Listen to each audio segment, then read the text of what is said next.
ஷியாக்களுடைய மெயினான ஒரு கொள்கை கிரேட்டர் ஈரான் என்பதை பில்ட் பண்றது. ஸோ இதற்காக ஒரு கல்ச்சுரல் ஐடென்டிட்டி வந்து அவங்க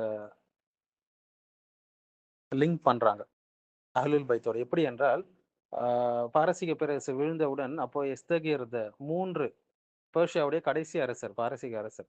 இவருக்கு ஒரு மகள் இருந்தாங்க இல்லையா, ஷெஹர்பானு அவங்க பேர் என்று சொல்லப்படுது. அவங்க வந்து ஹுசைன் இப்னு அலி நபிஸ்லாஸ்லமுடைய பேரனை திருமணம் செஞ்சதாக சொல்லப்படுது. அவர்களுடைய மகன் அலி இப்னு ஹுசைன் ஜெயினில் ஆபிதீன், இவங்க 2 பேருக்கு பிறந்த மகன் தான் அலி இப்னு ஹுசைன் ஜெயினுல் ஆபிதீன். ஸோ வந்து திருமணம் எப்படி நடந்ததுன்னா, பாரசீக பேரரசு விழுந்த பிறகு கைதிகள் வந்து மதீனாவுக்கு கொண்டு வரப்பட்டாங்க. அதுல ஷெஹர்பானும் கொண்டு வரப்பட்டாங்க. ஸோ அவங்களுக்கு தேர்வு உரிமை கொடுக்கப்பட்டது. ஹசனையா ஹுசைனை யாரை திருமணம் செய்யும்போது ஹுசைனை ரதியல்லாஹு அன்ஹு அவங்க திருமணம் செஞ்சுக்கிறாங்க. மேலும் வந்து ஆரம்பகால வரலாற்று ஆசிரியர்கள் வந்து சொல்லும்போது அவங்க வந்து ஒரு அரச குமாரி இல்லையா, பிரின்சஸ் இல்லைங்களா. ஷியாக்களுடைய புக்காகிய காஃபி இன்னும் நிறைய புத்தகங்கள்ல இருக்குது, அவங்களுடைய அறிஞர்கள் எழுதி வச்சிருக்கிறாங்க.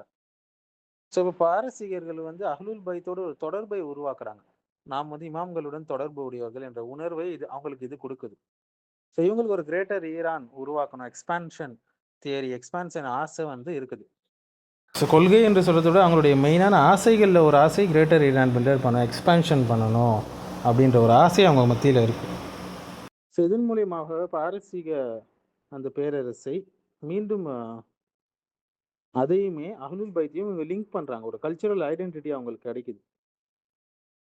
ஸோ அந்த பாரசீக பேரரசு அதற்கான பெர்ஷியன் அடையாளமும் ஷியா மதத்துக்கான இடையாளமும் ஒரு பாலம் இதனால கிரியேட் பண்ணப்படுது.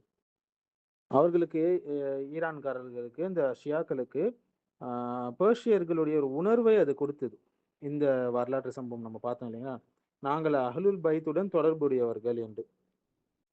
அதாவது பெர்ஷியன் அடையாளம் பிளஸ் ஷியா மதம் இடையிலான ஒரு பாலம் அவங்களுக்கு கிடைச்சது. அதாவது இமாம்கள், அவங்க சொல்லக்கூடிய அந்த இமாம்கள் இருக்காங்களே, 12 இமாம்களை பின்பற்றுறாங்கன்னு சொல்றாங்களே, நபிஸ்லாஸ்லம் வழியாக அரபு அந்த அதே நேரத்தில் தாய் வழியாக இந்த பாரசீக அந்த டச்சு லிங்க்கும் அவங்களுக்கு கிடைக்குது. அஹ்லுல் பைத் பிளஸ் பெர்ஷியன் அரசு குடும்பம் ரெண்டுமே இது பண்ணி தான் அவங்களுடைய இமாம்கள் எல்லாமே வராங்க. ஆனால் தான் ஹசன் ரலியல்லாஹு அன்ஹுக்கு அப்புறம் அவங்களுடைய மகன் ஆட்சிக்கு வர்றதை விட ஹுசைன் அவங்களுடைய சகோதரர் ஆட்சிக்கு வர்றது, அவங்க அதன் மூலியமா தங்களுடைய இமாம்களை சொல்லிக் கொள்றது அவங்க வந்து என்ன செய்யறாங்க, தங்களுடைய இமாம்களாக அவங்க ஆக்கி வச்சிருக்கிறாங்க. ஸோ இஸ்லாம் வந்த பிறகும் பாரசீக அடையாளம் இருந்தது அவங்க மத்தியில, அவர்களுடைய பண்பாட்டு பெருமை தொடர்ந்தது. ஸோ கிரேட்டர் ஈரான் என்பது ஒரு பண்பாட்டு வரலாற்று கருத்து. ஸோ வந்து பெர்ஷிய மொழி கலாச்சாரம் பரவிய பகுதிகள் என்னன்னு பார்த்தீங்கன்னா ஈரான் மட்டும் இல்லை, ஈரான் முக்கியமான ஒரு இடம். ஆனால் ஈரான் மட்டும் இல்லை, ஈராக், ஆப்கானிஸ்தான், மத்திய ஆசியா, பாகிஸ்தான் போன்ற இடங்கள். ஸோ வந்து பாரசீக பேரரசுகள் ஆட்சி செய்த பகுதிகள் இதெல்லாம் அட்லஸ்ல நீங்க பார்க்கலாம்.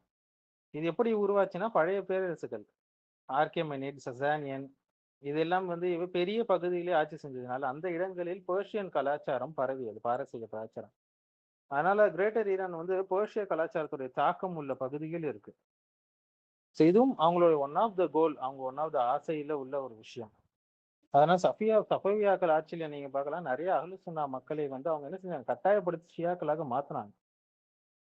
ஸோ இது அத்தோடு நிற்கலை, சஃபியா ஆட்சி காலத்தோட இன்றைய வரைக்கும் கடந்த 50 ஆண்டு கால வரலாறு பார்த்தீங்கன்னா, யமனில் அவங்க ஈரான் செய்த வந்து நிறைய ஃபித்னாக்கள், சிரியாவில் மக்களை கொன்று குவித்தது, இது எல்லாமே இன்றைய வரைக்கும் நடந்து கொண்டு தான் இருக்கிறது.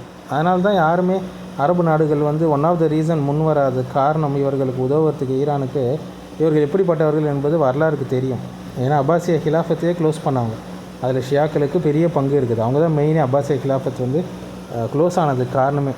அப்புறம் உஸ்மானிய ஹிலாஃபத்தை வந்து பலவீனம் அடையவும் செய்தாங்க. எல்லாமே வரலாற்றில் பதிவாயிருக்கு, இஸ்லாமிய வரலாறில். ஸோ இதனால தான் ஈரானுக்கு ஹெல்ப் பண்ணுறது நிறைய பேர் வர்றதில்லை, பிரச்சனைக்குரிய நபர்.